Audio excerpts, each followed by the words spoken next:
বাবা মা আর ভাইয়ের লাশের অপেক্ষায় অপলক দৃষ্টিতে তাকিয়ে আছে 11 বছরের ছোট্ট ফাহিম। আর কখনো বাবা মায়ের আদরের ডাক শুনতে পাবেন না, কিংবা ভাইয়ের ভালোবাসার পরশ পাবেন না, তা হয়তো অনুভবই করতে পারছেন না।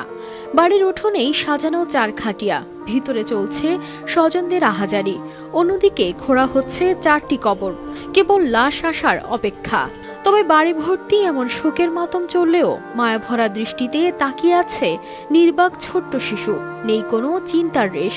ফাহিম কি জানতো এক রাতেই চিরতরে নিভে যাবে তার পরিবারের 4টি জীবন প্রদীপ? উনি গতকালকে ওনার ছেলেকে নিয়ে, বড় ছেলেকে নিয়ে হসপিটাল নেওয়ার জন্য অ্যাম্বুলেন্স সহ যাইতেছিলেন। পথের মধ্যে সবার আসলে এইদিকে অ্যাম্বুলেন্সটা অ্যাক্সিডেন্ট হয়ে বিস্ফোরণ হয়। ঘটনাস্থলে উনি সহ আর 4 জন মারা যান। ম্যাজিক হার্বাল টুথপেস্ট দূর করে দুর্গন্ধ সৃষ্টিকারী দাঁতের সমস্যা। ইয়েস, দেখাও তোমার ম্যাজিক। অ্যাম্বুলেন্সের গ্যাস সিলিন্ডার বিস্ফোরণে বুধবার রাতে ঢাকার সাভারে ঘটে এ ঘটনা। নিহত হন একই পরিবারের 4 সদস্য। বাবা মা আর ভাইকে হারিয়ে বেঁচে আছেন পরিবারের ছোট্ট ছেলে 11 বছরের ফাহিম।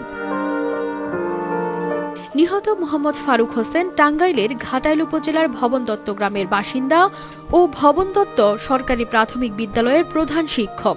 স্ত্রী ও শালিকাকে সাথে নিয়ে ছেলে ফুয়াদকে ডাক্তার দেখাতে বুধবার রাত 11টার দিকে অ্যাম্বুলেন্সে রওনা হন তারা। ছেলে অসুস্থ ছিল, ওকে চিকিৎসার জন্য স্যার ঢাকা নিয়ে যাইতেছিল। আর বোনের জামাই খোঁজ নিয়ে দেখতে পারছে যে আসলে ওনারা 4 জন মারা গেছে।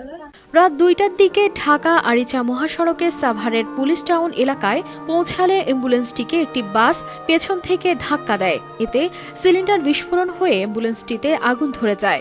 পুড়ে মারা যায় একই পরিবারের 4 জন।